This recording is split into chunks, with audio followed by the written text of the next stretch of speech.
Buenas tardes a todas y todos. Vamos a dar inicio.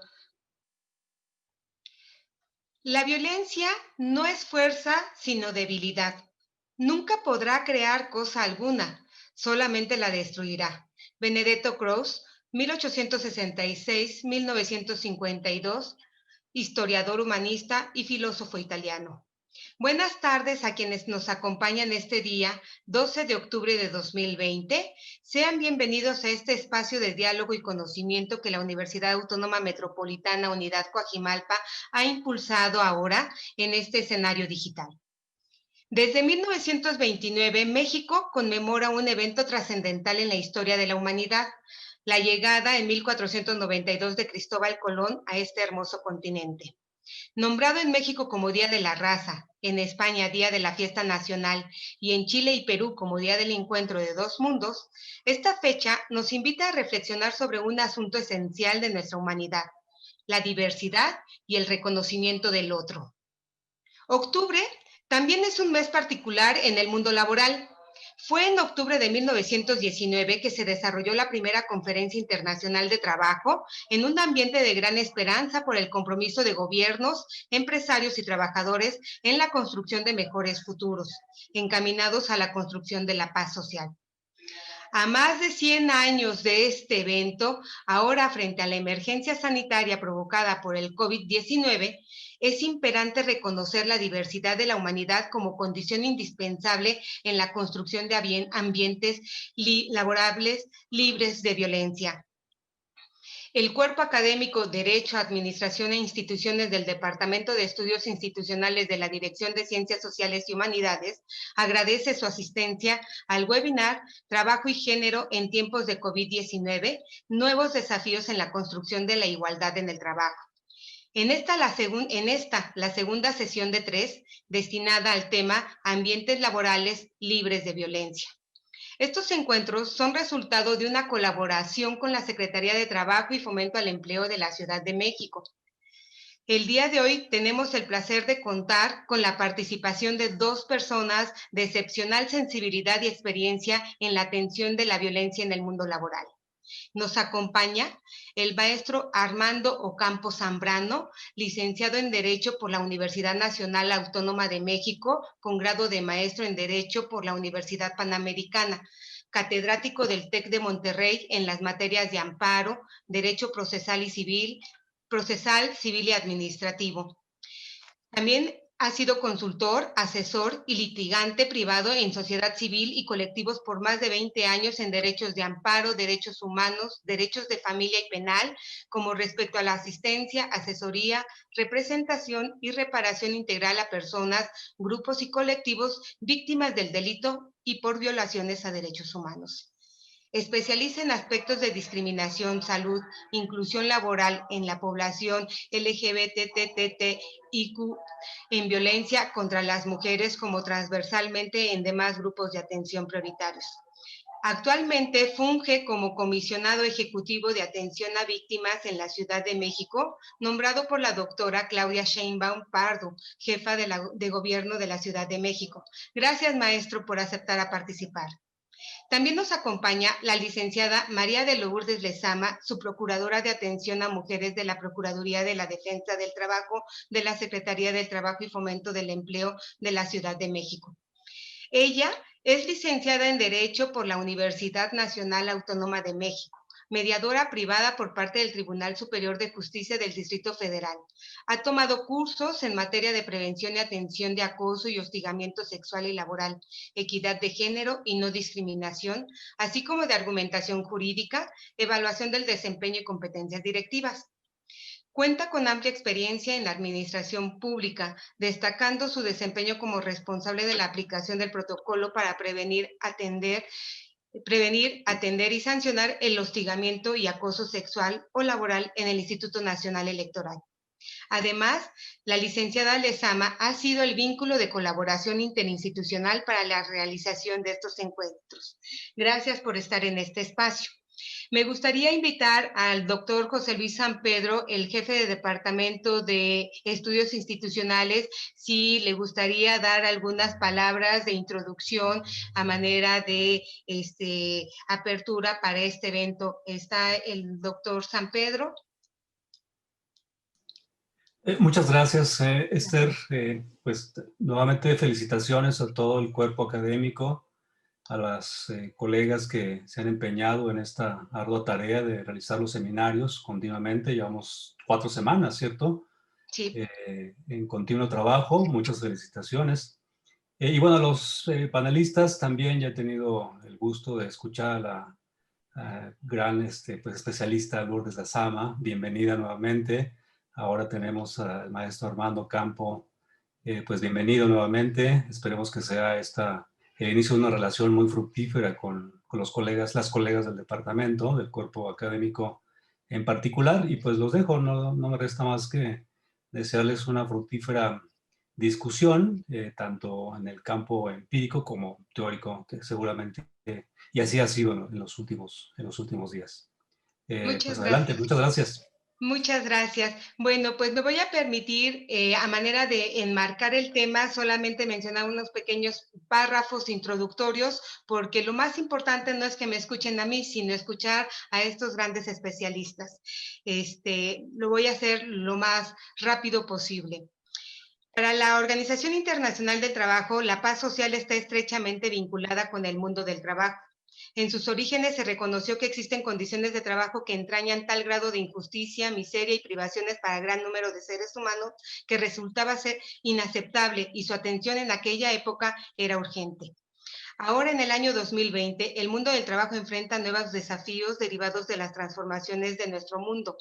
A los efectos de la globalización y el avance tecnocientífico se suman los ocasionados por la pandemia del COVID-19 que, en el caso de la violencia y acoso contra mujeres y hombres, se agravan en muchas formas y en muchas latitudes. En el año 2018, la OIT, en su sesión 107, de la Conferencia Internacional del Trabajo, abordó este tema sustancial en nuestras realidades. Se trató de la primera ocasión en que se desarrolló un amplio debate con la finalidad de buscar el establecimiento de normas para erradicar la violencia y el acoso en el trabajo. En esa sesión se reconoció el esfuerzo de algunos gobiernos por atender esta problemática. Sin embargo, en la revisión de los documentos de trabajo de diversas investigaciones realizadas a partir de la década de los 90, resaltó una desarrollada en más de 80 países en la cual se advierte que se utilizan los mismos términos para referirse a conceptos diferentes. Aunque todos los comportamientos a los que refieren menoscaban la dignidad, seguridad y salud de la persona que es objeto de violencia o acoso, es importante señalar que se trata de comportamientos que tienen orígenes distintos y provocan daños distintos. La falta de precisión conceptual también es producto de una comprensión parcial de estas realidades. Es preciso avanzar en la comprensión más amplia y certera, tanto del origen como del alcance de la violencia y del acoso en el ámbito laboral. Ahora, en el contexto de la transición de múltiples espacios laborales a entornos domésticos, la situación se ha agravado.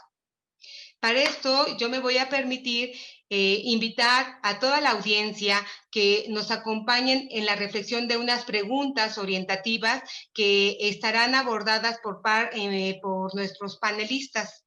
Y las preguntas son: conceptos como normalidad, diferencia, diversidad y libertad están estrechamente ligados con la historia de la violencia en la humanidad. Desde la perspectiva de la teoría de la justicia de Nancy Fraser, se plantea que la injusticia de reconocimiento refiere a la dimensión cultural y simbólica, la cual está arraigada en patrones sociales de representación, interpretación y comunicación. ¿Qué horizontes de trabajo se pueden abordar desde esta perspectiva para erradicar la violencia en los ambientes laborales? 2. Los expertos han debatido sobre la definición de la violencia y el acoso del trabajo. ¿Se han logrado avances al respecto? ¿Por qué es necesaria una definición normativa? 3. A nivel global, la pandemia transitó el mundo laboral al entorno familiar. Esto representa nuevos desafíos para la aplicación de la NOM 035. ¿Existe alguna intersección con las transformaciones en el mundo del trabajo derivadas de la digitalización laboral?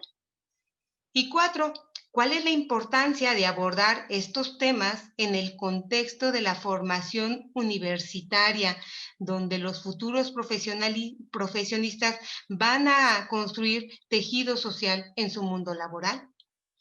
Con esto yo termino y no me queda más que darle el micrófono al maestro Armando Ocampo Zambrano, quien nos va a hablar del tema feminismo, género y diversidad sexual en los ambientes laborales. Maestro, es suyo el micrófono. Muchas gracias. Al contrario, muchas gracias. Muy rápido, desde luego, agradecer a la Universidad Autónoma Metropolitana, la Unidad Coajimalpa, es para mí un honor estar aquí. Desde luego, doctora Esther, doctor José Luis San Pedro, en serio, es para mí un honor y esperemos que pues, este sea el primer evento de muchos tantos. Tenemos tanto que dialogar, tanto que compartir, tanto que formar, normar en las aulas, en las universidades, y para mí principalmente yo estoy convencido y adelanto una conclusión, que las universidades son agentes de cambio, es también agentes de activismo, y pues ahora abogadas, abogados y en general licenciaturas en materia de ciencias sociales, pues es precisamente donde tenemos que centrar las baterías. Sin más, si me permiten, voy a compartir mi pantalla para poder ir guiando mi exposición y que pueda tener un poquito de orden, sobre todo, particularmente que las distintas 5 preguntas que acaba de comentar la maestra, pues precisamente, la autora, perdón, pues precisamente las vamos a abordar. Creo que un segundo aquí con la cuestión. Y estamos en vivo, se nota, entonces den un segundo. Ahí está. Hablamos de roles, hablamos de patrones. ¿Qué es precisamente cómo se conforman? Pues desde luego estos patrones y estos roles convergen necesidades básicas emocionales, y aquí estamos hablando pues de alimento, vestido y, muy importante, la vida afectiva y emocional. Y desde luego estos conceptos necesariamente parten, digamos que de la visión personal, familiar, social y desde luego los centros de trabajo. Desde luego también las actividades culturales. Es totalmente un derecho también el poder amar, también divertirse y actuar en beneficio de otras personas. Aquí hablamos de colectividades con el fin de satisfacer mutuamente intereses y convivencia colectiva. Y aquí, derivado de la colisión de todos estos elementos que acabo de narrar, es donde social, cultural, laboral y se genera un patrones o roles de vida tradicionales. Históricamente nos han dicho cómo somos, cómo debemos de ser, cómo sentimos, nuestras formas de realización personal, tienes que generar una profesión, si eres mujer, niña, tienes que irte de este lado, si eres hombre con las masculinidades, pues no puedes generar y mucho menos al público mostrar un tema de debilidad. Entonces, todo esto, digamos, collage es inclusive cómo es nuestro erotismo a nivel personal, desde luego del lado de también a partir de la concepción del sexo, mujer, hombre, y también, como vamos a ver más adelante, en los roles de género. Así, todo este collage, y si lo ponemos en una olla y empezamos a sacar conceptos, es donde viene precisamente el patriarcado y su reacción ahorita, que ya veremos más adelante, en el tema del feminismo y también la diversidad sexual. Como pueden ver, la historia del ser humano pues es producto de esa convivencia y esa colisión de nuestros cuerpos, sentimientos, gozos, proyectos y acciones que generalmente responden, como ya comenté, a estas necesidades, y al colisionar, particularmente en el ambiente laboral, la maestra Lulú no me dejará mentir, aquí es donde puede converger también la intolerancia hacia el diferente, hacia la diversa, hacia el diverso. Entonces, y aquí es donde viene también el patrón cultural y el patrón social. Desde luego, nosotras como personas tenemos desde el manejo del lenguaje y desde escenarios, por ejemplo, en las universidades, en las aulas, tenemos que transformar Y precisamente porque a partir de estos roles y patrones es cómo se juzga al diferente. ¿Y cómo se juzga?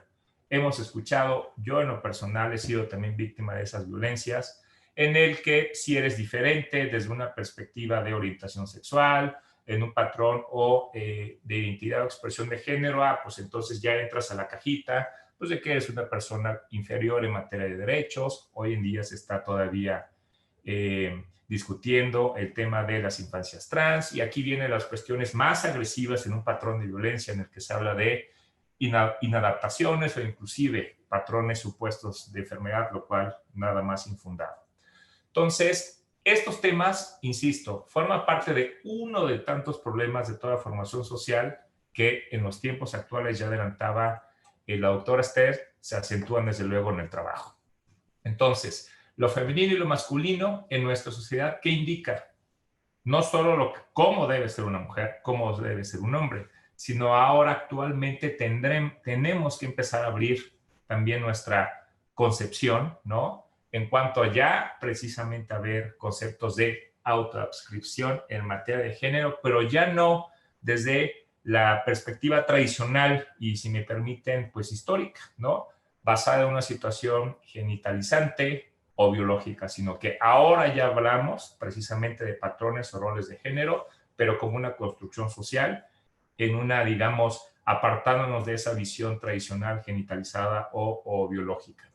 Entonces, los procesos de desigualdad, discriminación y violencia, ya sea a través de una forma de trabajo o de manera de sentir, pensar, obrar, como pueden imaginarse, no son en rigor invisibles, sino que al estar normalizadas en la sociedad, precisamente implica su invisibilización. Y por tanto, esto va de la mano con que se encuentren naturalizados y desafortunadamente tolerados. ¿Dónde está el punto estratégico? Es lograr y combatir la discriminación de grupos e individuos, desde el punto de vista en los centros de trabajo, en las cadenas de mando, en el reproche social. Y aquí es muy importante el reparto desigual del poder también en las empresas, en el que si tienes el directivo, en el que si es una persona tóxica, es un macho tóxico, o es una persona con ideas retrógradas y que no tiene esta apertura, que inclusive está muy arraigada el manejo de esta violencia patriarcal y normalizada. Ahí es donde tenemos que acentuar las baterías para generar, cambiar patrones de conducta laboral y, muy importante, empezar a hablar de un reproche social, que ahí es como incidimos de manera indirecta hacia los lugares libres de violencia en el empleo. ¿Cómo funciona la violencia? Como ustedes podrán imaginar, más allá de cómo se manifiesta, la violencia se apropia, tritura, invisibiliza y homogeniza las diferencias de sentido, diversidad de prácticas y posicionamiento subjetivo de los actores sociales. Entonces, la violencia, por cuestión natural, valga mi pleonasmo, incide, violenta, ataca a lo diverso, ¿no? Entonces, la única situación que debe ser discriminada es precisamente la violencia. La Organización Mundial de la Salud la define pues, como el uso deliberado de la fuerza física o el poder, que ya adelanté, sea en grado de amenaza o desde luego materialmente, es decir, ya efectiva, contra uno mismo u otra persona, grupo o comunidad, que cause o tenga muchas probabilidades de generar estas lesiones, muertes, y aquí ya entramos a una situación del triángulo de la violencia, ¿no? Les estoy aquí citando precisamente Galton Violence Peace and Peace Research, Journal of Peace Research, en el que pueden ver precisamente este triángulo, en el que en la punta de la pirámide, vemos cómo esta violencia física directa, que es desde luego lo evidente, lo visible, y empezamos a degradarla hacia lo invisible, y aquí es donde entran los patrones de violencia cultural, y de la mano con ella, la llamada violencia estructural, que también ya nuestros tribunales han estado hablando en cuanto a las violencias sistemáticas, y aquí entramos precisamente como moduladores en contra de estas violencias, la perspectiva de género, ¿no? Y también agregaría la perspectiva de la diversidad sexual, y como teorías que afrontan y que que apoyan pues el feminismo, ¿no? Que ahorita habremos de abordar más adelante. Entonces, ahí es donde tenemos que también poner las baterías. En el tema de la violencia directa, estructural y cultural, como ven en la pantalla, desde luego la directa pues es la expresión más alta. La violencia estructural, hablamos de desigualdades sociales, inequidad en la materia de distribución de poder, riqueza, que se traduce en discriminación, exclusión, impunidad, precariedad y desde luego malas condiciones laborales como una consecuencia de ello. Y cultural, aquí hablamos también, y sería materia de otra gran ponencia, a su vez de aspectos de cultura arraigados por virtud de religión, ideología, lenguaje, arte, ciencia empírica y formal, como, y va a sonar muy fuerte lo que voy a decir, como instrumentos para justificar o legitimar esta violencia directa o de tipo estructural.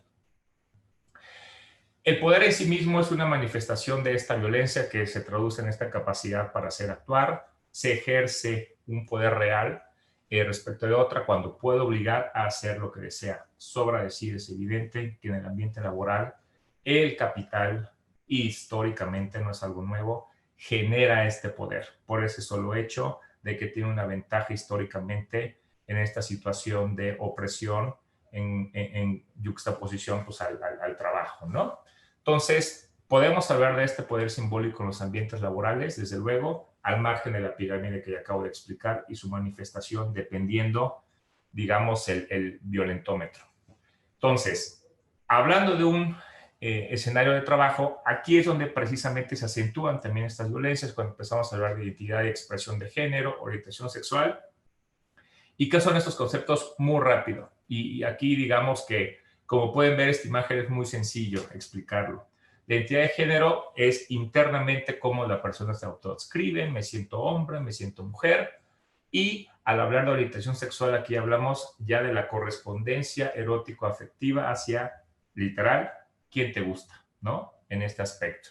Y la expresión de género, pues ya a su vez es eso interno, cómo lo expresas hacia afuera, cómo te vistes y cómo, insisto, te proyecto. La identidad de género, pues hablamos de personas trans, personas cisgénero, queer o no binario. Entonces, estos conceptos, llevándolos a un patrón social es cuando debemos hablar de enfoque de género, que significa que la vida en sociedad es una constante humanidad. Y como adelantaba precisamente la doctora Esther, aquí es donde nuestras instituciones tienen que brindar esta seguridad y generar estos satisfactores, incluyendo ese tratamiento diferencial y yendo hacia las causas que provocan, pues desde luego, esta discriminación. Las instituciones tienen que cumplir funciones específicas, si hablamos de universidades, de educar, si hablamos de cuestiones de justicia o ministerios públicos, secretarías de la ciudadana, de mantener el orden, y si hablamos en un aspecto mucho más humanista, pues sentido de la existencia, y aquí viene un gran tema con pues, la colisión en algunas ocasiones con la iglesia. Entonces, ya para terminar, con el enfoque de género, desde mi perspectiva, es cómo se analizan las creencias, actitudes, estereotipos, prejuicios y roles culturalmente construidos de cómo deben ser y comportarse los hombres y mujeres, que afecten las relaciones sociales, provocando, entre otras, situaciones de violencia y discriminación que vulneran los derechos humanos de las personas. En el trabajo debe combatirse esto desde un aspecto social y colaborativamente de manera colectiva. En lo personal les puedo decir, y ya en mi segunda intervención ahondaré, esta experiencia, créanme que es posible. A veces implica también el ejercicio de medios de defensa, pero yo estoy convencido que esto más bien en el cambio de un patrón cultural y un patrón social. Hasta aquí mi intervención, doctora. Dejo de compartir mi pantalla. Muchas gracias. Ahora le vamos a dar el turno, la palabra a la licenciada María de Lourdes Lezama. Ella va a abordar también el tema, pero desde la perspectiva de desafíos por lograr una igualdad de género en el trabajo después del COVID-19. Realmente da continuidad, aparte de lo que ya nos ha venido comentando el maestro Zambrano. Licenciada, por favor. Hola, pues muy buenas tardes a todas y todos. Me siento muy feliz de estar aquí en esta, bueno, compartiendo la mesa con Armando. Y además, pues bueno, con la oportunidad de charlar con las chicas y los chicos, que yo creo que es muy importante transmitirles estos temas, generar conciencia en ellos, porque pues ellos son el punto de partida para el cambio que estamos buscando socialmente. Entonces, pues bueno, mi tema es relacionado con la violencia en los trabajos. Bueno, voy a iniciar con lo siguiente. La violencia en los trabajos es un problema mundial, ha aumentado día con día. Sin embargo, no se han generado un cambio real debido a que las medidas adoptadas por los gobiernos no son efectivas, ya que no resuelven de raíz las causas que la generan. Se pasan por alto y se normalizan actitudes que deben sancionarse para que los derechos de las y los trabajadores no sean vulnerados. La violencia en los trabajos consiste en toda acción, omisión o comportamiento que provoca directa o indirectamente daño físico, psicológico, moral de un trabajador o trabajadora. La violencia en el trabajo es un factor de riesgo psicosocial. ¿Qué origina la violencia en los trabajos? El abuso de poder, las condiciones de trabajo desiguales, condiciones del ambiente del trabajo insanas, jornadas de trabajo que exceden lo establecido en la ley, interferencia en la relación trabajo-familia, competitividad individual como forma de relación entre la población trabajadora. Esto impide el apoyo entre compañeros y la convivencia saludable, deficiente organización en las tareas, incompetencia de las personas que dirigen por falta de liderazgo, inseguridad o escaso conocimiento. La violencia en los trabajos genera injusticias que ponen en desventaja a las y los trabajadores, dejándolos en un estado de indefensión por el miedo que les genera perder sus trabajos, que son su sustento y el de sus familias. Es importante señalar que la convivencia genera conflictos. Como seres sociales vamos a encontrarnos en situaciones en las que no estemos de acuerdo con los demás, pero la violencia en los trabajos va más allá de una situación de conflicto. El conflicto es una contraposición y confrontación de posiciones, intereses y necesidades percibidas por las partes como incompatibles y cuyo origen se debe a la interacción social. La violencia en los trabajos se puede manifestar desde distintas formas, como el acoso laboral o mobbing, el acoso y hostigamiento sexual y la discriminación. El acoso laboral o mobbing se refiere a situaciones en las que una o varias personas ejercen violencia psicológica de forma sistemática y recurrente sobre otra persona o personas en el lugar de trabajo con la finalidad de destruir las redes de comunicación de la víctima o víctimas, destruir su reputación, perturbar el ejercicio de sus labores y lograr que finalmente esa persona o personas acaben aisladas, provocando que abandonen sus trabajos. El acoso laboral se presenta en varias direcciones. Vertical descendente, que es entre superior y subordinado, que es la más común. Vertical ascendente, que es el que surge entre subordinados y superior, y horizontal, que se da entre compañeros. Aquí no hay jerarquía. El acoso laboral puede consistir en un solo evento dañino o en una serie de eventos cuya suma producen el daño. Ahora bien, el acoso sexual es el ejercicio del poder en una relación de subordinación de la víctima frente al agresor en los ámbitos laboral y escolar. Es decir, lo ejerce alguien con una posición de mayor jerarquía que su víctima, como un jefe sobre su empleada o un maestro sobre su alumna. Se expresa a través de conductas verbales, físicas o ambas, y son de connotación sexual. El acoso sexual es una forma de violencia en la que, si bien no existe subordinación, hay un ejercicio abusivo de poder que conlleva un estado de indefensión y de riesgo para la víctima, independientemente de que se realice en uno o varios eventos. La discriminación laboral surge cuando un trabajador o trabajadora se ve perjudicado profesional, salarial o moralmente respecto a sus compañeros, por motivos que no están directamente relacionados con su desempeño laboral. Generalmente la discriminación en el trabajo se origina cuando el trabajador afectado presenta alguna diferencia apreciable respecto al resto de la plantilla. Estas diferencias pueden ser por sus características físicas, por razón del género, el origen étnico, alguna enfermedad o incapacidad, culturales, como la religión o la nacionalidad, o la preferencia sexual, por mencionar algunas. En cualquiera de los casos, los afectados sufren agravios, como salarios más bajos, horarios abusivos, ataques personales, menores opciones de promoción profesional o menosprecio y exclusión por parte de sus compañeros y jefes. La violencia en el trabajo trae consecuencias graves que impactan en el ámbito personal, familiar, social y organizacional, y que además genera ambientes insanos en los que la productividad disminuye y la apatía prevalece. En la víctima atenta contra su dignidad, propicia un bajo desempeño laboral, acarrea conflictos familiares, trastornos físicos y o psicológicos como ansiedad, estrés y depresión. En la persona agresora pueden ser conductas constitutivas de delitos y conductas ilegales sancionadas con la cárcel, pérdida del empleo e inhabilitación para ocupar puestos públicos según sea el caso.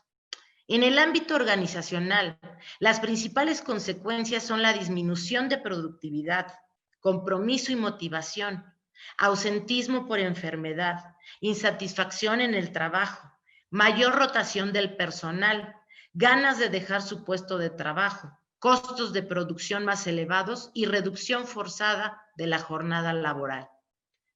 ¿Cómo prevenimos el riesgo psicosocial? Actualmente contamos con la NOM 035, cuyo objeto consiste en establecer elementos para identificar, analizar y prevenir los factores de riesgo psicosocial, así como para promover un entorno organizacional favorable en los centros de trabajo. La NOM 35 rige en todo el territorio nacional y aplica en todos los centros de trabajo.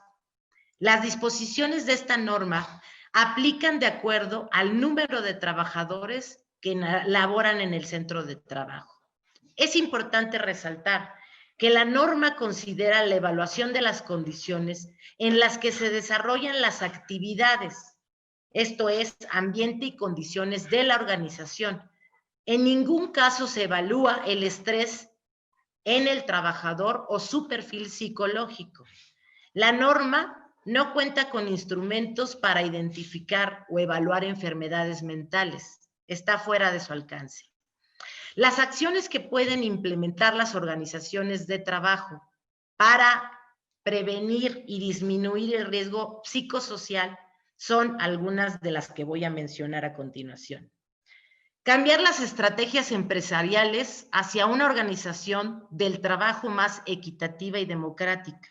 Establecer una cultura organizacional que dé pautas claras de detección y actuación ante situaciones de violencia de cualquier tipo. Analizar todos los factores que generan la violencia en los trabajos. Evaluar el entorno organizacional. Humanizar el trabajo, ya sea virtual o presencial, a partir de la concepción integral del ser humano. Apoyar a la salud mental de los trabajadores, realizando evaluaciones de riesgo psicosocial cuando existen signos o síntomas que detonen alguna alteración a su salud.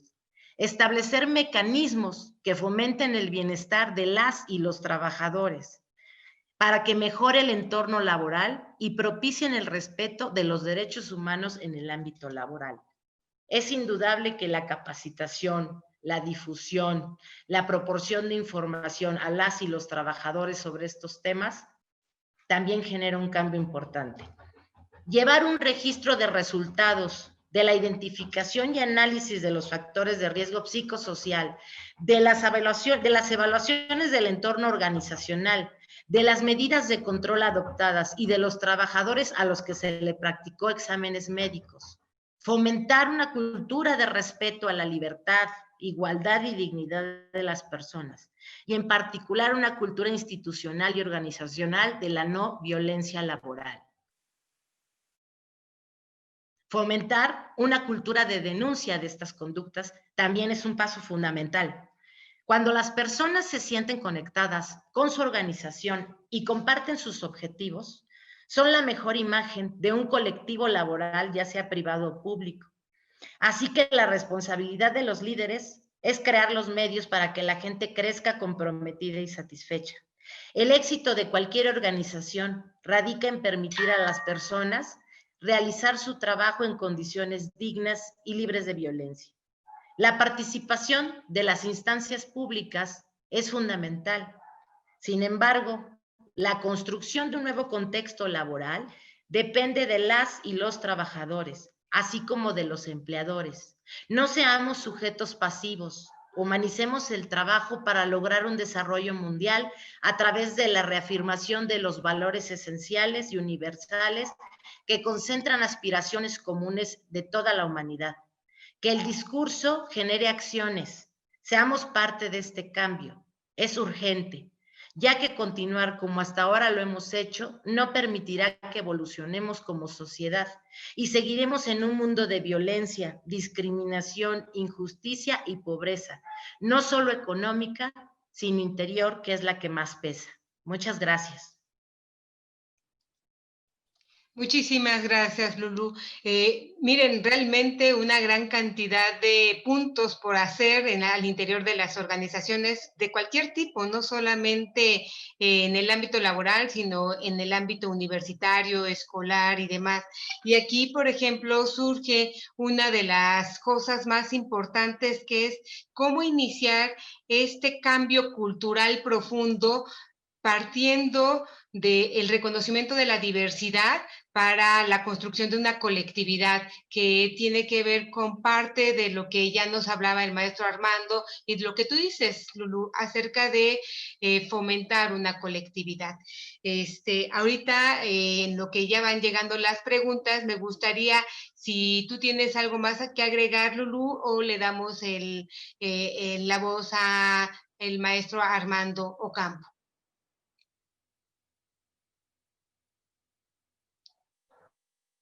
Bueno, a mí me parece que Armando pudiera súper interesante para las chicas y los chicos, y es muy enriquecedor, ¿no? Sí, a partir de la práctica creo que pueden aprender mucho más, ¿no? Claro, muchísimas gracias. Pues ahora es turno del maestro Ocampo para dar el cierre y empezar el debate. Muchas gracias.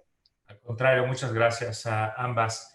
Yo quisiera cerrar en el contexto que dice la maestra Lourdes, ya con algo práctico concreto.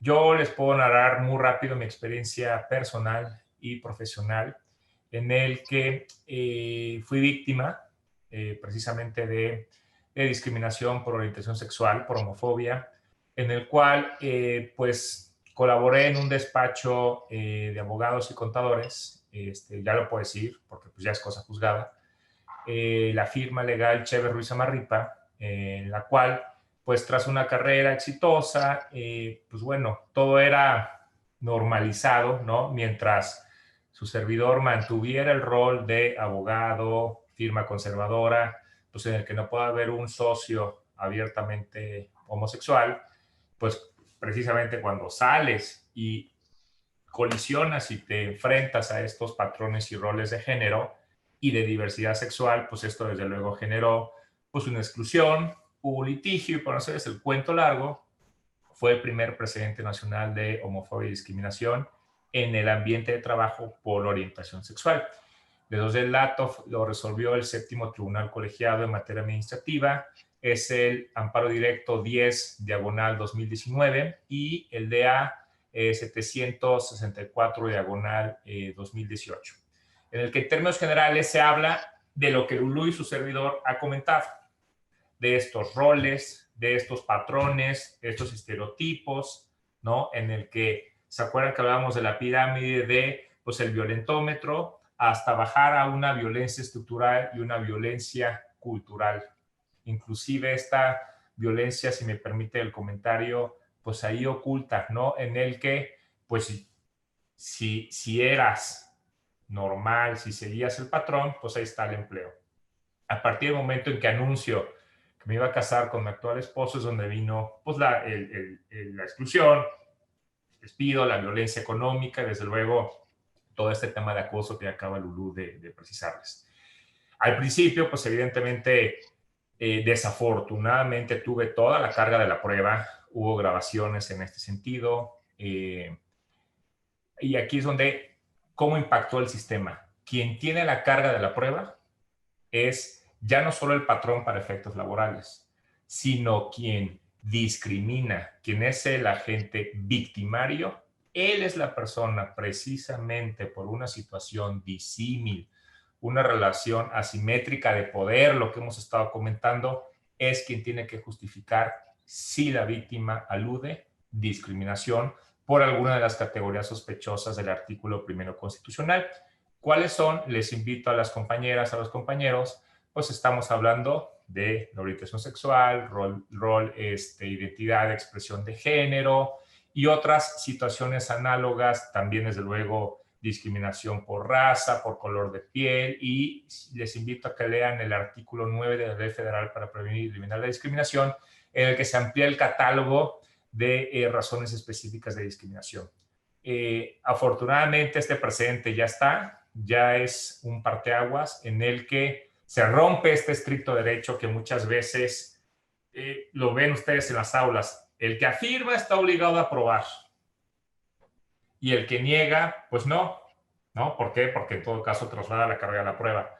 Por sorpresa, esto cambia y esto se nivela en una situación de discriminación, ya no solo en la cuestión laboral, sino, insisto, también en otras situaciones análogas, como puede ser pues despachos en los que pues esta cuestión laboral se vuelve tenue, en el que supuestamente ya eres socio, ya eres asociado, en este tipo de temas de outsourcing, que ese sería otro gran tema, ¿no? Mi querida Lulú estará de acuerdo conmigo.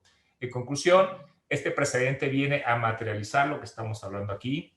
Yo les invito y a que lo tengan presente, a que puedan hacerlo valer, no solo en sus vidas, sino en su práctica profesional, en las aulas, en la academia y desde luego pues en la propia Secretaría de Trabajo. Yo estoy convencida que hay que empezar a hablar de esto, hay que empezar a cambiar estos roles, hay que también combatir estas masculinidades tóxicas y el feminismo. Y el feminismo es eso, es reivindicar que tradicional, histórica, culturalmente ha habido este agrego heteropatriarcado en el cual pues estos roles, estereotipos, ¿quién dijo que es ser macho? ¿Quién dijo que es ser masculino? ¿Quién dijo que es femenino? ¿Y quién dijo que lo femenino es sinónimo de debilidad? Pues yo diría más bien todo lo contrario, el feminismo es sinónimo de empoderamiento. Hoy en día estamos cambiando precisamente esas razones y pues para allá vamos y lo celebre, pues desde luego aquí en la Comisión Ejecutiva de Atención a Víctimas pues cuentan con una aliada y estamos para servirles. Muchísimas gracias. Miren, pues ya tenemos algunas preguntas. A mí me gustaría hacer más preguntas, pero me gustaría ver si le podemos dar la palabra a Elizabeth Dávila, que tiene ya una pregunta. Posteriormente a Hilda Vigueras, y yo les mencionaré en lo que le dan la palabra a Elizabeth una pregunta que está surgiendo en la red social de Facebook, que se está transmitiendo la plática en vivo. Y lo que nos dicen en Facebook es lo siguiente: la organización donde trabajo no tiene unidad especializada en atención a violencia de género. ¿Qué puedo hacer? Y bueno, vamos a ver si ya está Elizabeth Dávila para que ella les haga directamente la pregunta. Elizabeth. Sí, te escuchamos. Muchas gracias.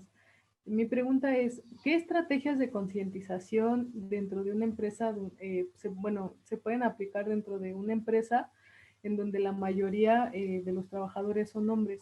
Esto para evitar ambientes violentos y que sean ambientes equitativos. ¿Qué estrategias y a qué dependencias podríamos acudir para que nos capaciten?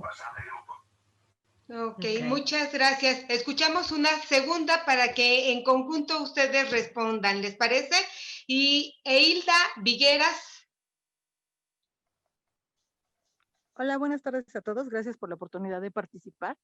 Bueno, yo, mi comentario es en torno a que de alguna manera es difícil que nuestra cultura androcentrista nos permita hacer como que grandes esbozos, ¿no? Sin embargo, tenemos que seguir en la lucha.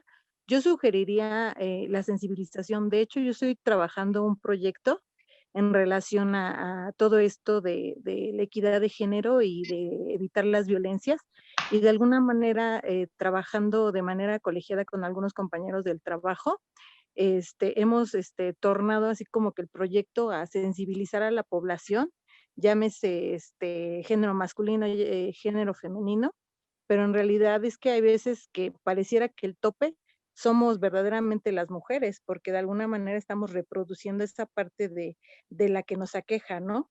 Entonces, sensibilizar las dos partes, los dos géneros en este caso, y bueno, los demás géneros que conocemos, sería una parte primordial para ir mitigando, ir pues erradicando esa parte de violencia y discriminación.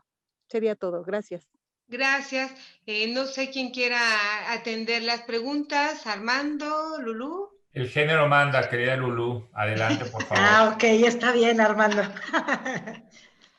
Bueno, pues bueno, respecto de las preguntas que hacen las chicas, yo considero que el primer paso es evidentemente sensibilizar a mujeres y hombres respecto de este tipo de conductas que violentan la dignidad humana. O sea, la violencia no tiene cara, ¿no? Esa es la realidad. Entonces, en este sentido es fundamental que sensibilizar a todas las trabajadoras, trabajadores, niñas, niños, adolescentes, profesionistas, jóvenes universitarios en estos temas, porque a partir de esto van a poder generar una conciencia plena de lo que está bien y lo que no está bien, ¿no? De cómo hay que actuar. O sea, yo creo que también hay que dirigirnos conforme a nuestros valores. Es algo propio, es algo interno. Entonces, no podemos nosotros únicamente pensar que lo externo va a modificar algo que también tiene que ver con algo interno, ¿no? Una conciencia propia. Entonces, bueno, el primer paso es la capacitación para sensibilizar a todas las personas en estos temas, ¿no? Posteriormente, pues bueno, para poder medir el riesgo de la violencia en un trabajo, pues hay que generar medidas, hay que cambiar las estructuras organizacionales en las empresas, en la iniciativa tanto pública como privada, a través de acciones como fomentar que las condiciones de trabajo sean favorables, ¿no? Que las jornadas de trabajo permitan también que haya una conciliación entre el trabajo y la familia. Por eso hablamos de una humanización del trabajo, porque eso es fundamental, ¿no? Evidentemente el diálogo social, ¿no? El respeto a todos nuestros derechos laborales humanos, como es la posibilidad de tener la elección de un trabajo, o sea, todo lo que genera, ¿no? Que las condiciones de trabajo sean igualitarias, que haya ambientes sanos y libres de violencia. ¿Cómo? Pues permitiendo que también las trabajadoras y los trabajadores puedan emitir opinión al respecto, o sea, se sientan parte de la organización, porque al sentirse parte de un organismo público o privado y al hacer de manera, ¿cómo les podría decir? Bueno, pues a gusto un trabajo, pues eso va a dar una mayor productividad, ¿no? Entonces, todo tiene que ver, todo se relaciona y pues evidentemente la implementación de protocolos para la atención, prevención y sanción de conductas como es el acoso, hostigamiento y la discriminación, pues no tienen validez si no se sancionan. Ahora, para sancionar, obviamente debe de haber una denuncia, ¿no? Y esa denuncia implica también, jurídicamente hablando, probar lo que decimos, pero también es muy importante que los abogados que realizamos la investigación de este tipo de conductas, pues evidentemente tengamos preparación en perspectiva de género, porque para poder argumentar adecuadamente, porque finalmente nosotros creemos en lo que dice la víctima, ¿no? En que señala un abuso de poder que no siempre es posible demostrar. Estas conductas son invisibles, o sea, no hay manera, en muchos casos, no en todos, en mi experiencia, yo lo que he podido ver es que desafortunadamente cuando tú entrevistas a las víctimas, claramente ves que si hay acoso laboral, que si hay acoso y hostigamiento sexual, que hay discriminación. Sin embargo, no tenemos muchas veces elementos probatorios. Sin embargo, hay que utilizar los argumentos jurídicos para fortalecer, ¿no? Y definitivamente tratar de demostrar que sí es cierta la conducta y sancionarla. Ahora, es importante señalar que estas conductas también son, la línea es muy delgada, o sea, entre lo que sí es acoso, lo que no es acoso. También aquí es preciso decir que la difusión, en las campañas de difusión que se hagan a nivel público y privado, es importante establecer qué es representativo del acoso, qué no es representativo del acoso. ¿Qué es hostigamiento y acoso sexual? ¿Qué no es hostigamiento sexual? ¿Por qué? Porque, bueno, muchas veces confundimos, ¿no? Actos propios de la exigencia laboral como acoso. Entonces, todo esto es importante porque son conductas que también pueden perjudicar a alguien si no son realizadas, ¿no? Y puede llegar a un grado de que se les sancione hasta donde puedan destituirlo, etcétera. Muchas cosas ya muy delicadas, ¿no? Entonces, bueno, en el caso de los lugares donde no hay unidades de género, bueno, hay también, pero sí hay unidades o áreas jurídicas donde puede establecerse personal capacitado en materia de género, en perspectiva de género, que pueda dar atención puntual a estos casos. Ahora, también tienen opciones con el gobierno, o sea, en el caso del acoso, hostigamiento sexual, abuso sexual, que son delitos, así como la discriminación, pueden acudir a la fiscalía. Están los centros de justicia para mujeres, donde también se les da atención personalizada, un acompañamiento legal, ¿no? Para que presenten la denuncia y para continuar con lo conducente. También en estos centros hay atención psicológica y médica. En el caso de la discriminación, pues también pueden acudir a COPRED o CONAPRED, ¿no?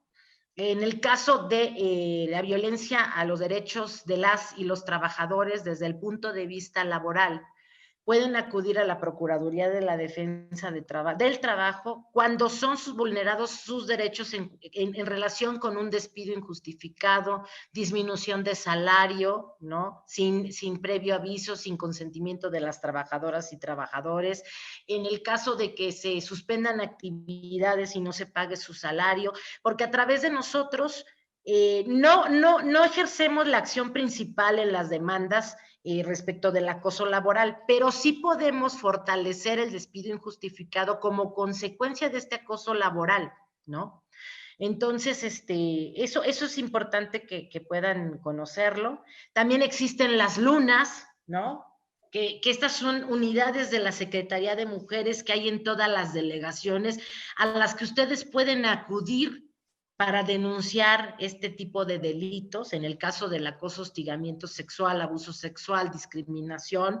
Está el Centro de Terapia para Atención a Víctimas de Delitos Sexuales, ¿no? Está la CEAVI, la que preside el maestro Armando Campo, ¿no? Que es el comisionado ejecutivo de atención a víctimas, el cual da puntual seguimiento a casos especiales donde hay violación a los derechos humanos y donde obviamente tiene que existir un dictamen, etcétera, para que él pueda resarcir el daño, atender inmediatamente, etcétera, ¿no? Todo lo que conlleva la actuación de la CEAVI.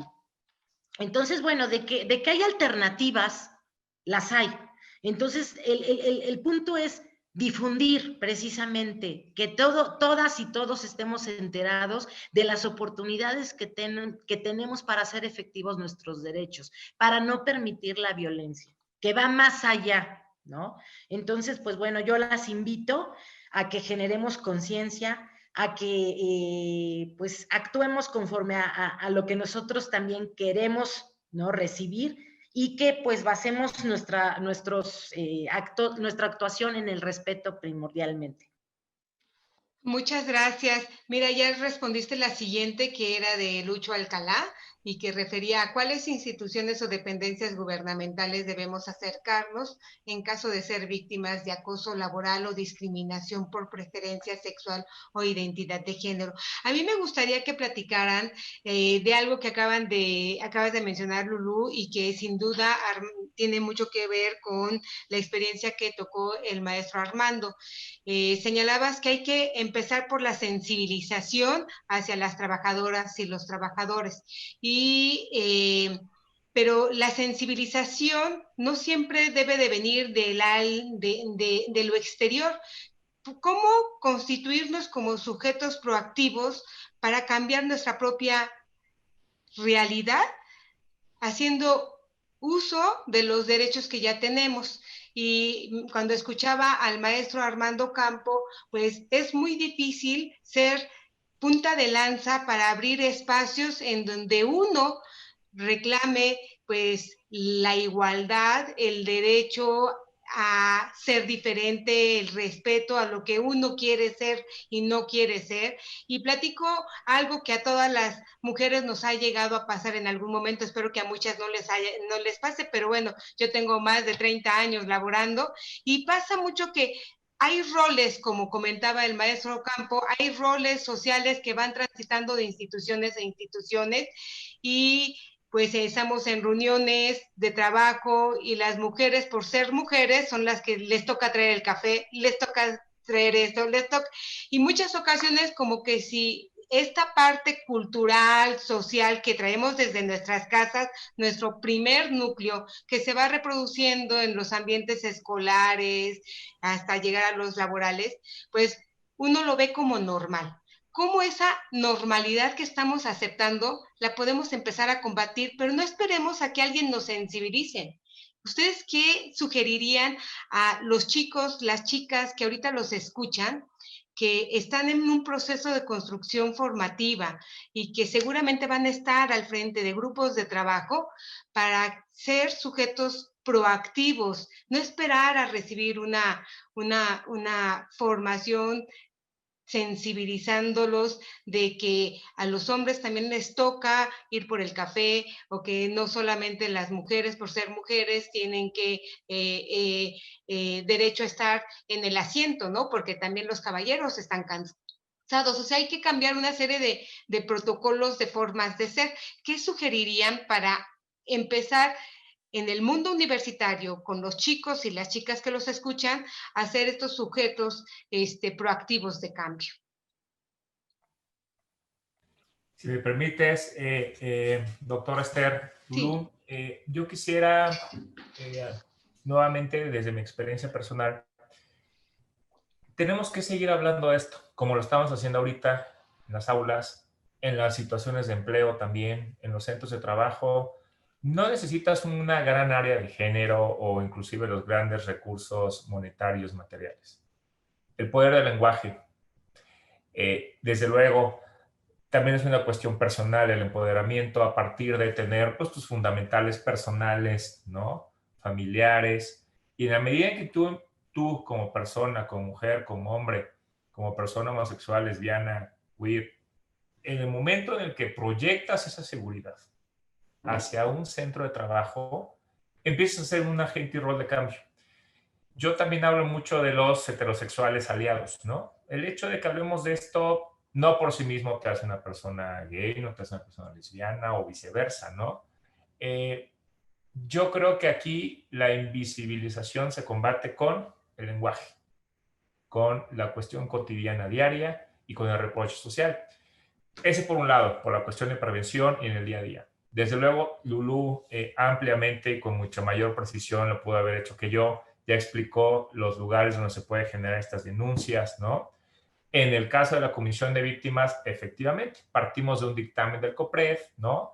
Inclusive en el sentido de que hay discriminación, puede decirles un caso, o si ya derivan un tema de delito a través de la Fiscalía, pues también podemos porque la discriminación en la Ciudad de México es un delito, en consecuencia proceder subsidiariamente a reparar el daño.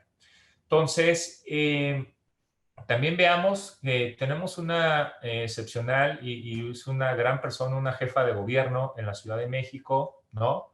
En el que ya desde ahí empezamos a romper esos roles y esos patrones o estereotipos, como adelantabas, doctora Esther. Tenemos una fiscal general de justicia también en la Ciudad de México, mujer, que son grandes personalidades y que son agentes de cambio social. Y así, si empezamos a efecto dominó, a seguir replicando esta situación, su servidor, pues como comisionado ejecutivo, abiertamente una persona homosexual, pues finalmente ahí es donde empezamos a cerrar esa brecha, ese alejamiento entre el típico rol, estereotipo, y entre combatir esas violencias, ya desde luego, desde lo más que puede ser la violencia física, a los patrones que explicaba, culturales o estructurales. Entonces, desde luego, el salir del closet, el compartir tu vida personal, también, como decía, depende mucho de tus fundamentales. No es para todos, no es para todas. Cada persona es distinta, tiene sus propios momentos, sus propias herramientas, pero en la medida en que empecemos a normalizar la dignidad humana en toda situación, desde las bromitas tontas, yo les puedo decir que aquí en la Comisión de Víctimas, de pronto, el que ese tipo de bromas no tienen cabida y al contrario es como volteas y son pues de mal vistas, ¿no? Creo que ahí es donde desde la cotidianidad podemos empezar a ser grandes motores de cambio, y para esto pues no se necesitan las grandes cantidades de dinero ni los grandes recursos, y desde luego si viene ya un tema judicial, pues bueno, nada más les puedo decir que esta firma de abogados al día de hoy ya está en una situación de amparo, pero para que entiendan la magnitud de la discriminación ya en México, juzgada por la Sexta Sala de lo Civil, también les doy el dato que es el toque de apelación 930-2018, pues ya hablar de una sentencia indemnizatoria por 10 millones de pesos, el hecho de haber truncado un proyecto de vida, el haber afectado psicoemocionalmente a alguien, el haber ejercido indebidamente esta relación asimétrica de poder, el haber generado este patrón sistemático y estructural de violencia que implicó, insisto, hablando personalmente, en una firma de abogados de 47 machitos, hombres, y les puedo decir que a partir de esto, bueno, ya hay una socia mujer en esa firma. Entonces, así son los cambios sociales. Yo entiendo la situación social que vivimos actualmente, en el que pues, algunas veces hay que ser frontales, otras diálogo, otras medios de defensa, otras prevención, otras en el ámbito personal, en el ámbito social, pero todo esto en conjuntamente es como, desde mi perspectiva, que podemos generar esos cambios sociales, doctora Lu. Hasta aquí mi intervención para no extenderme más. Está apagado tu micrófono, Sí, Esther. ya lo vi. Lulú, Sí. ¿tú? Bueno, yo estoy de acuerdo con Armando también, ¿no? Creo que no necesitamos mucho dinero para lograr un cambio, ¿no? A partir de estas pláticas, estas charlas que nos sensibilizan, ¿no? Que generemos conciencia y que pues poco a poco cambiemos nuestras creencias. O sea, yo creo que todos los cambios son graduales, implican tiempo, pero bueno, lo importante es dar pasos firmes, aunque sean lentos, ¿no? Entonces yo estoy segura de que hemos avanzado definitivamente, todavía nos falta mucho, sin embargo, pues bueno, yo considero que, como bien dijo Armando, en el gobierno de la Ciudad de México, pues hay en la agenda está definitivamente la defensa de los derechos de las mujeres, de los hombres, principalmente de las mujeres, obviamente, pero esto no excluye a los hombres. Y como mencionaba en la plática anterior, o sea, el involucrar a los hombres en este movimiento feminista, porque es un movimiento social, es un movimiento político que debe permitir la participación de los hombres, porque finalmente a través de ellos también logramos los cambios. Ellos no son un enemigo, ¿no? Entonces, cambiemos esa creencia. O sea, vamos todas y todos de la mano y yo creo que de esta forma vamos a lograr un verdadero cambio, ¿no? Ok, muchas gracias. Hay otra pregunta aquí en Facebook que tiene que ver con el miedo a la denuncia. El miedo a la denuncia respecto a que tienen, señalan aquí, las estructuras de poder son las estructuras de poder. Cuando uno denuncia, de todas formas uno pierde. ¿Qué decirles a las personas que, o sea, nos enfrentamos con una gran cantidad de emociones que están presentes y que inhiben esta acción de empoderamiento, de demanda de derechos? ¿Qué le pudieran decir a esta persona? Armando, ¿tú? Por orden de aparición, querida amiga. Adelante, por favor. Ok, perfecto. Pues bueno, yo creo que entiendo que tengamos miedo, porque es normal. Sin embargo, la única forma de erradicar estas conductas es denunciándolas, ¿no? Y no permitiéndolas. Porque el callar es invisibilizar algo que está presente y que es una realidad y que no podemos permitir. Entonces, bueno, la cultura de la denuncia implica el tener valor. O sea, me queda claro que sí, da muchísimo miedo, pero yo creo que con miedo hay que hacer las cosas. No pasa nada. Finalmente, hay autoridades, personas a las que pueden acercarse, como en mi caso, yo estoy en la Procuraduría de la Defensa, donde puedo orientarlas, donde puedo decirles qué hacer, cómo hacerlo, ante quién, ¿sí? Dar un acompañamiento, porque sí es importante, cuando eres víctima, pues estás devastado, estás destruido, te sientes disminuido, ¿no? Es más, hasta sientes que tú tienes la culpa de la situación que está ocurriendo, cuando no es así. Entonces, todo esto, ¿no? El no permitir que el daño continúe, pues únicamente, como dicen, ¿no? Muerto el perro, se acabó la rabia. Digo, también es importante aquí, y eso es algo que quería comentar, hay que atender también al agresor, porque ahí, mientras no haya una atención al agresor, vamos a continuar esto. O sea, nada más cambiamos de lugar o lo despedimos, se va a otro lugar. O sea, el punto es que el apoyo sea tanto para la víctima como para el victimario, para que exista un cambio real, ¿no? Para que se modifiquen conductas, para que el victimario podamos entender qué es lo que está pasando, por qué realiza ese tipo de acción. O sea, me queda claro que es un abuso de poder, ¿no?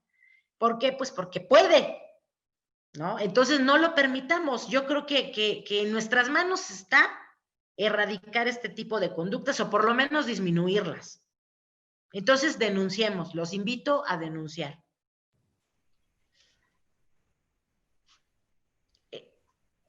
Tu micrófono. Maestro Ocampo. Gracias. Definitivamente coincido con la maestra Lulú y yo agregaría, y se los puedo decir también por experiencia personal, cuando una persona ya no está a gusto en un trabajo, también es válido, también es humano decir hasta aquí. Desde luego, pues prepararse, prevenirse, inteligencia emocional, estrategia. Yo siempre he dicho, siempre es mejor buscar trabajo, pues teniendo otro trabajo, ¿no?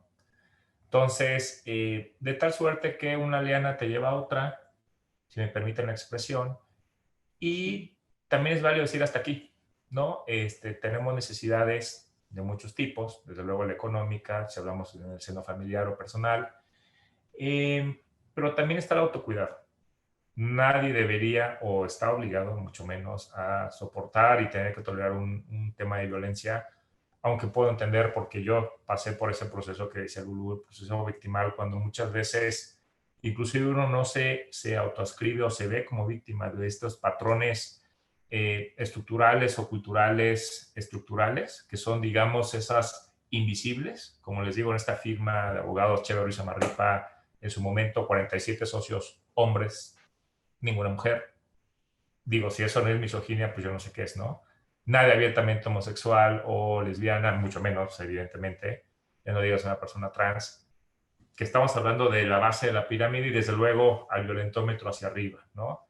Entonces, también está el derecho al autocuidado, al empoderamiento personal y nadie está ni debe tolerar violencias y siempre es mejor pasar un trabajo a otro, buscar si está pasando eso, y en todo caso, si ya tienes algo, pues válidamente puedes denunciar con nuestra querida Lulú en la Procuraduría o desde luego en las distintas instituciones ya precisadas.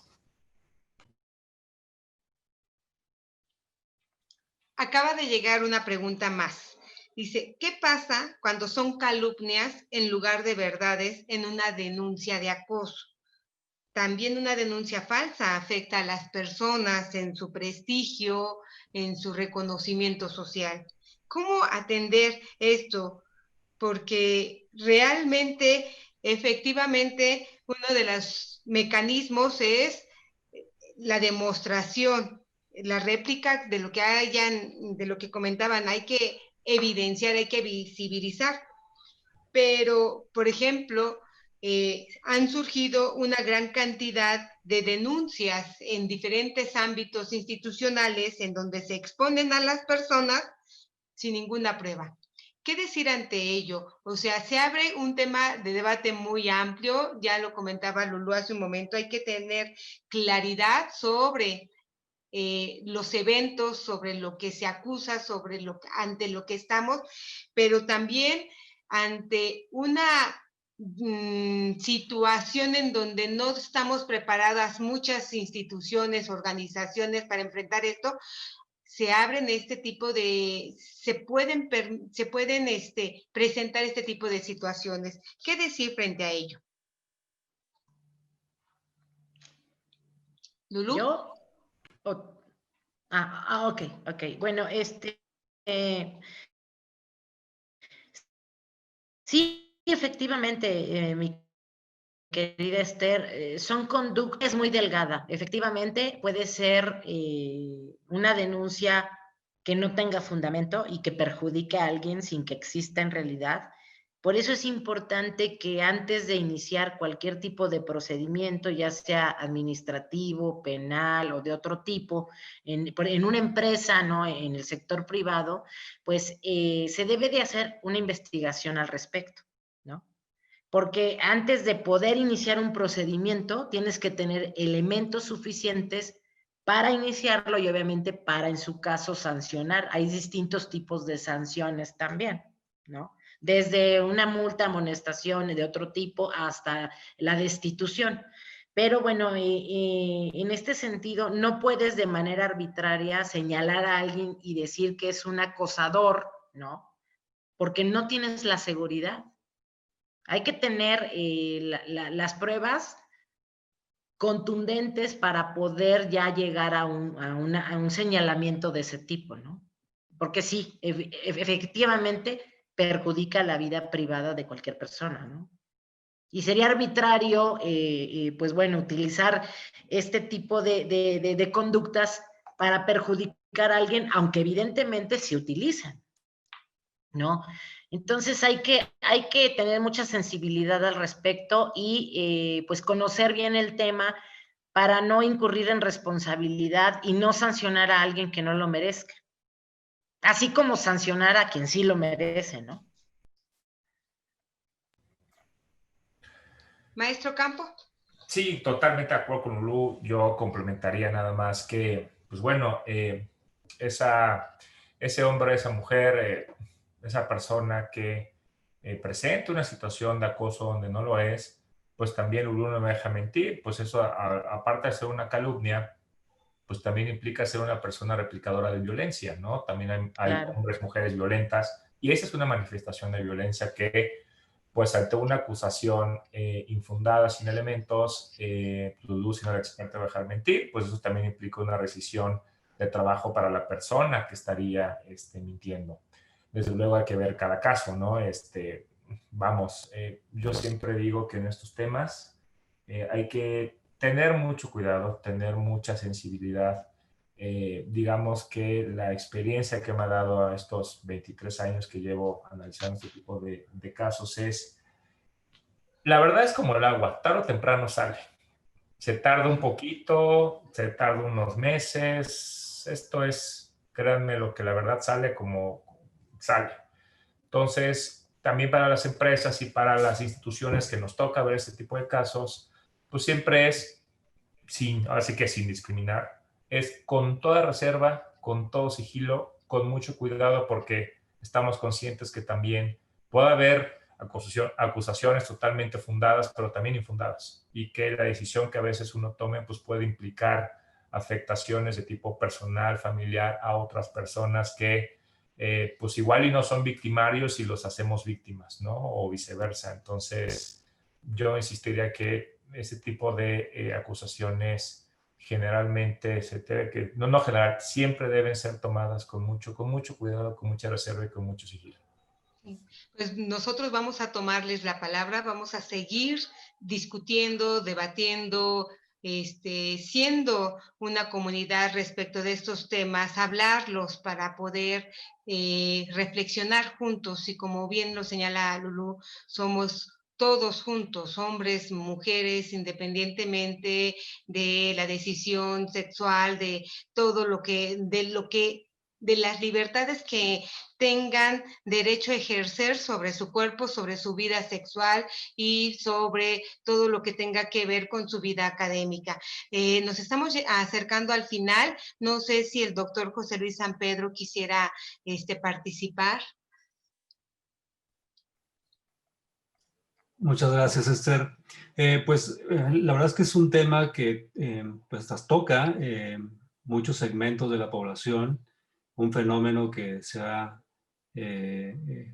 vuelto demasiado crudo, sobre todo con la pandemia, me parece, cuando escuchamos a las y los estudiantes, sobre todo a las mujeres estudiantes. Creo que la pandemia ha revelado lo que en mucho tiempo no se había hecho. Es decir, se ha encrudecido ahora este problema dentro de las familias, en diferentes ámbitos. Y bueno, las universidades, bien lo decía Armando, tienen un papel acá crucial, tienen un papel transformador, un papel para empoderar a la mujer ante esta situación. Y creo que, pues, no solamente en este tema, sino en muchos otros temas que son transversales también, ¿no? La perspectiva de género, por supuesto, es una de ellas, pero hay muchos otros temas que son transversales. Y coincido en que la universidad debe tomar un papel mucho más proactivo.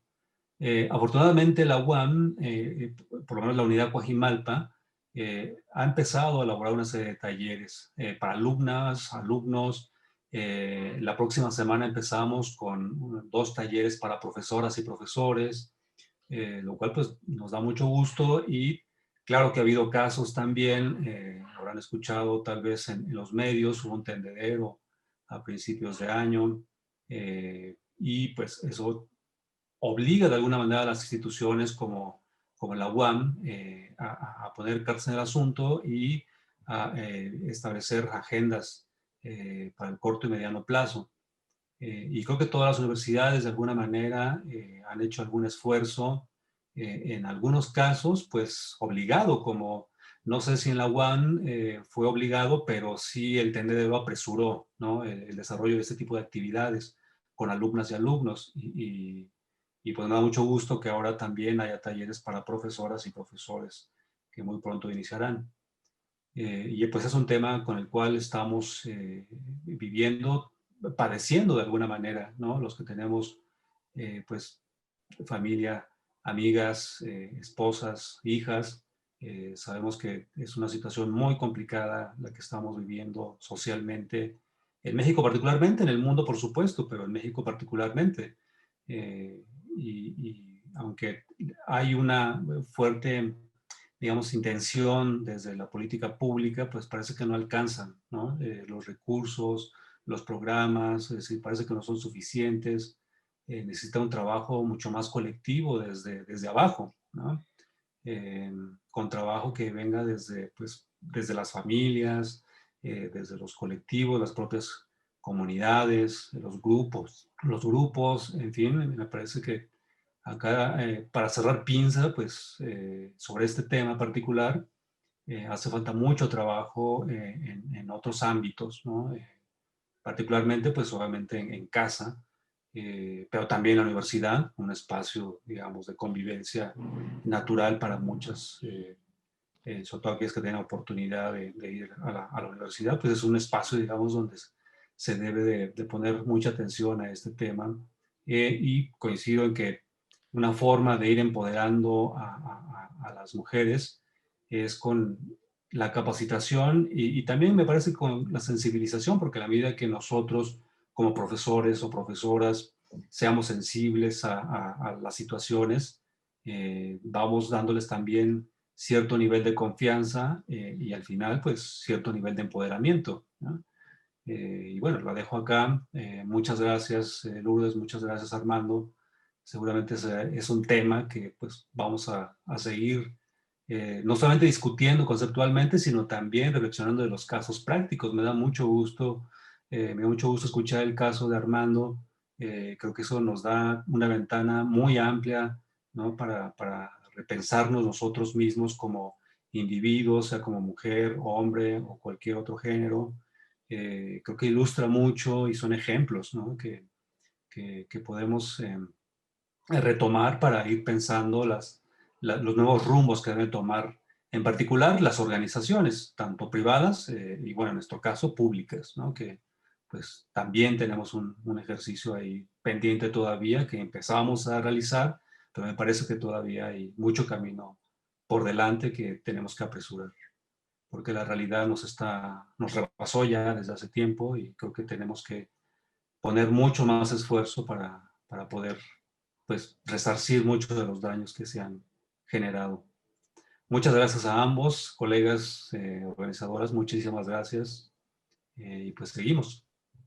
Pues nos acercamos al final. El tema, como ya lo señaló el doctor San Pedro, da para mucho. Yo tengo aquí anotados varios: la claridad, la atención, no solamente para la víctima, el victimario, fomentar la cultura de la denuncia, la difusión, acompañamiento social en todos estos procesos en donde se enfrentan situaciones de acoso que son explícitas, algunas implícitas, la definición de protocolos, el cambio de las estructuras, en fin, hay muchos temas, por ejemplo, la medición de las enfermedades que son producto de situaciones de violencia en el trabajo, de cómo medirlas, cómo atenderlas. Se abre todo un abanico de reflexión. Lástima que en estos webinars tenemos el tiempo muy corto. Ahorita yo les agradezco profundamente su participación aquí. Solamente me resta hacer la entrega de sus constancias, las constancias que amablemente a nombre del director de la división, el doctor Mario Barbosa, y el doctor José Luis San Pedro, les entregamos por parte de la Universidad Autónoma Metropolitana, Unidad Coajimalpa, la División de Ciencias Sociales y Humanidades y el Departamento de Estudios Institucionales. Mediante este trabajo que realiza el Cuerpo Académico Derecho y Administración de Instituciones, otorga la presente constancia a la licenciada María de Lourdes Lezama por presentar la ponencia Agenda por la No Violencia en los Ámbitos Laborales. Firma el director de la División de Ciencias Sociales y Humanidades, doctor Mario Barbosa Cruz, y el jefe de Departamento de Estudios Institucionales, el doctor José Luis San Pedro. Gracias, Lulú. Y la siguiente constancia, que es para el maestro Armando Campos Zambrano, en los mismos términos, por presentar la ponencia Feminismo, Género y Diversidad Sexual en los Ambientes Laborales, en la Ciudad de México, 12 de octubre de 2020. Y la firma de igual forma el director de la División de Ciencias Sociales y Humanidades y el doctor José Luis San Pedro, jefe del Departamento de Estudios Institucionales. Muchas gracias. Como comentó el doctor San Pedro, la UAM en lo general y la Unidad Coajimalpa en lo particular han enfrentado esta nueva dinámica, estos nuevos desafíos contextuales de nuestro tiempo, con una serie de actividades. De hecho, la Universidad Autónoma Metropolitana fue la única universidad pública que emitió un comunicado reconociendo que al interior de su normatividad estaba todavía muy distante la perspectiva de género, y de hecho se acaba de generar el año pasado nombrar la Defensoría de Derechos Universitarios con una luchadora especialista en género. En el caso de la Unidad Coajimalpa tenemos una oficina especial de perspectiva de género, y bueno, todo ello pues nos ayuda a poner a la universidad en un sentido de compromiso de generar colectividades en donde todos, todas podamos vivir nuestra libertad, exponer, desarrollar al máximo nuestras capacidades en el beneficio de todos, porque todos, en las manos de todos está la construcción de un mejor futuro. Les agradecemos mucho, mucho su participación y esperemos que sea la primera de muchas tantas. Muchas gracias a todos. Gracias, buenas noches. Buenas noches. Buenas noches, gracias. Muchas gracias, maestro Armando. Hasta luego, gracias. Les hacemos llegar su constancia vía electrónica. Gracias. Por favor, y estar luego, comprometido que no es la primera, más bien, no es la última, es la primera de muchas. Será la primera de muchas. Muchas gracias. Gracias, Armando. Gracias. Bye.